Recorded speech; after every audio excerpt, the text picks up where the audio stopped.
Assalamualaikum warahmatullahi wabarakatuh. Innal hamdalillah nahmaduhu wa nasta'inuhu wa nastaghfiruh wa na'udzubillahi min syururi anfusina wa min sayyiati a'malina. May yahdihillahu fala mudhilla lahu wa may yudhlil fala hadiyalah. Mudah-mudahan pertemuan pertama kita pada siang hari ini menjadi pemberat amal kita, menjadi charger bagi segala aktivitas kita, mungkin kepenatan selama sepekan yang lalu, dan mungkin ini juga pertemuan pertama, jadi salam kenal. Udah pada kenal ya. Mungkin sambil kita terus ta'aruf, tafahum, dan mudah-mudahan bisa saling ta'awun dalam dakwah ini. Saya mohon diizinkan agar bisa kita sama-sama menjalankan tugas dakwah ini dengan baik. Jadi ini jelas bukan sesuatu yang sebagai beban bahwa saya sudah menjalankannya dengan baik, tapi mudah-mudahan jadi salah satu tausiah bagi kita sama-sama agar bisa mudah dalam menjalankan tugas-tugas, terutama tugas-tugas dakwah maupun tugas-tugas keseharian kita. Taujihat berjudul kelapangan dada dalam menjalankan tugas. Jadi mudah-mudahan baik yang menyampaikan terutama maupun yang mendengarkan bisa lebih mudah menghadirkan kelapangan dada dalam menjalankan tugas-tugas.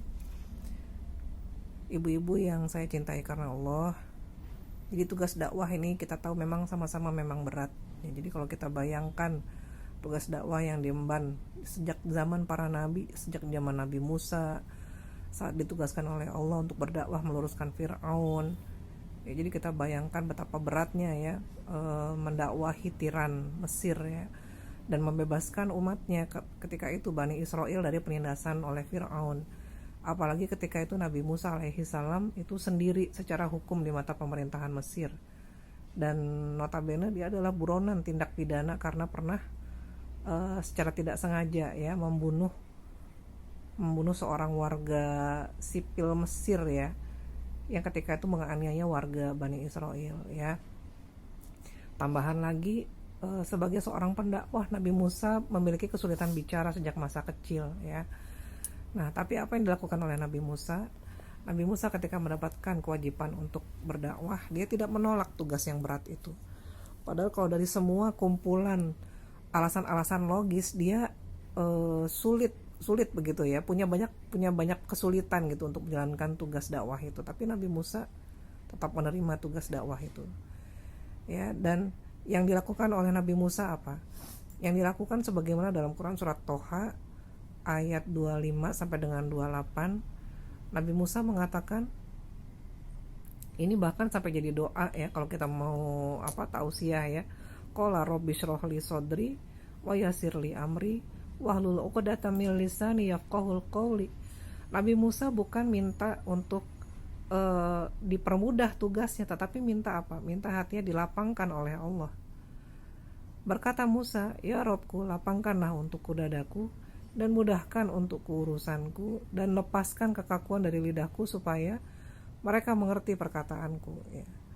Jadi memang seperti itulah karakter dari tugas dakwah yang diberikan kepada kita bahkan sejak zaman Nabi Musa, sejak zaman para nabi. Jadi selalu dalam posisi siap menjalankan tugas. Kalau di Quran surat Al-Anfal ayat 24 dikatakan, hai orang-orang yang beriman, penuhi seruan Allah dan seruan Rasul apabila Rasul menyeru kamu kepada suatu yang memberi kehidupan kepada kamu. Ketahuilah bahwa sesungguhnya Allah membatasi antara manusia dan hatinya, dan sesungguhnya kepada Allah lah kamu akan dikumpulkan. Jadi tugas perbaikan, melakukan apa-apa yang sudah dilakukan sebaliknya oleh manusia lain. Jadi manusia lain merusak, terus menghentikan mereka melakukan kerusakan, itu memang dibebankan kepada orang-orang yang terpilih oleh Allah. Jadi begini, jika perbuatan merusak itu tidak dihentikan, maka perbuatan itu akan menimpa masyarakat yang lain yang tidak bersalah. Kalau yang merusak itu pemimpin negara, kita bayangkan ya, maka akibatnya akan ditanggung oleh seluruh warga negara masyarakat itu. Jadi bukan hanya ditanggung oleh si orang yang melakukan kerusakan itu, tapi dampaknya domino banyak begitu ya. Ini yang akhirnya seharusnya bisa memberi energi kepada kita untuk selalu menerima tugas dakwah seberat apapun tugas dakwah itu ya. Ini berat begitu ya, tetapi tetap kita harus melakukan gitu ya. Bismillahirrahmanirrahim ya. Moga-moga dilapangkan dada kita dalam menerima amanah dakwah apapun ya. Atau di Al-Anfal ayat 25 tadi dikatakan ya, dan peliharalah dirimu daripada siksaan yang tidak khusus menimpa orang-orang yang zalim saja di antara kamu, dan ketahuilah bahwa Allah amat keras siksaannya ya. Jadi ibu-ibu sekalian yang dirahmati Allah, kita harus sadari bahwa kita ini adalah pelanjut dakwah Rasulullah SAW ya. Allah tidak akan membiarkan dan memberatkan para dai yang sudah diutusnya untuk melakukan perbaikan. Sebab Al-Quran juga tidak diturunkan untuk membuat hati kita sempit. Ma anzalna alaikal Qur'ana litashqa. Kami tidak menurunkan Al-Quran kepadamu agar kamu merasa susah. Allah juga tidak membebankan tugas dakwah kepada para dai-Nya, melainkan sesuatu yang tidak mungkin akan memberikan sesuatu tugas yang tidak mungkin mampu diemban. La yukallifullahu nafsan illa wus'aha di Al-Baqarah ayat 286. Jadi insya Allah tidak ada alasan untuk menolak tugas dakwah ya. Jadi problem mendasar kita saat ini ketika mendapatkan tugas, biasanya yang perlu digarisbawahi adalah ketika mendapatkan tugas, problem mendasar yang pertama adalah perasaan terbebani. Perasaan terbebani ini membuat biasanya hati kita menjadi sempit, dan biasanya keluarlah, mungkin tidak secara lisan kita sampaikan kepada orang lain, tapi kadang-kadang muncul perasaan di hati kita sampai dengan akhirnya menjadi sebuah bentuk keluhan, baik kepada suami mungkin ya, atau kita curhat gitu ya ke kalau pas ketemu, atau pas mungkin sekarang agak sulit untuk bisa saling ketemu ya, pas lagi teleponan atau pas lagi gitu berkontak ya, kita sampaikan ini lagi dapat tugas lagi nih gitu ya.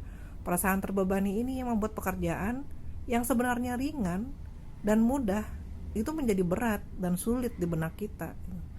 Perasaan sempit ketika menerima tugas itu yang membuat langkah kita jadi terpaku, jadi berat gitu ya. Padahal sesungguhnya kalau dijalanin sebenarnya nggak susah gitu. Ya misalnya tugasnya cuma ngetuk pintu rumah tetangga, cuma menyapa, tapi jadi sulit karena memang kita selama ini jarang gitu, mungkin enggak gitu ya. Jadi berat gitu.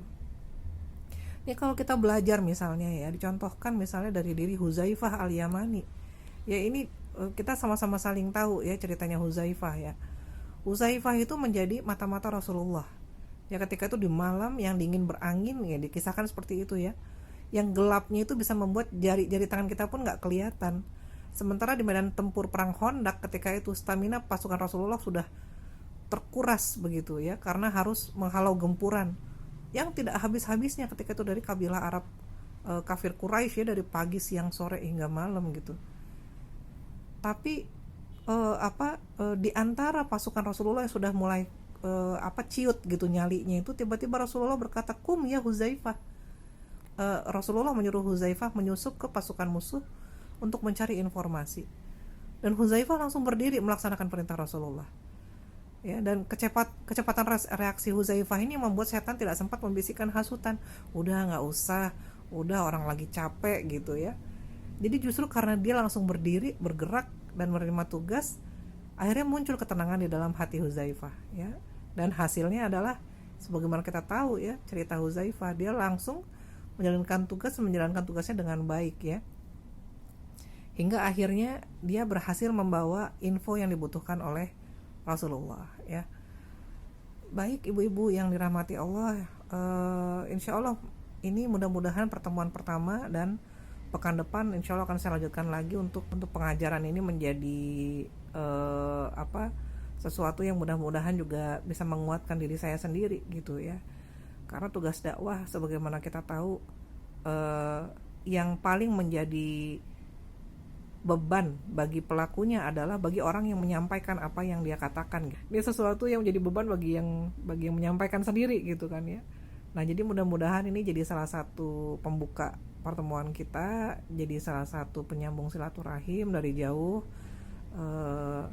dan insya Allah kita niatkan sama-sama ketidakbertemuan kita dalam forum-forum ini ya, pemberat pahala kita ya, karena kita berusaha untuk menjalankan amanah dalam situasi yang memang ya sulit ya, karena pandemi ini ya. Diistiqomahkan Allah dalam dakwah ini, dan kita tetap memunculkan hajat untuk memiliki kelapangan hati dalam menerima tugas-tugas dakwah ya. Dan demikian saja tausiah ini sementara. Insya Allah akan saya sambung lagi untuk pekan depan bagaimana kita bisa menjalankan kelapangan dada ini dengan baik ya. Dan mohon didoakan agar yang menyampaikan sebagai yang pertama kali melakukannya.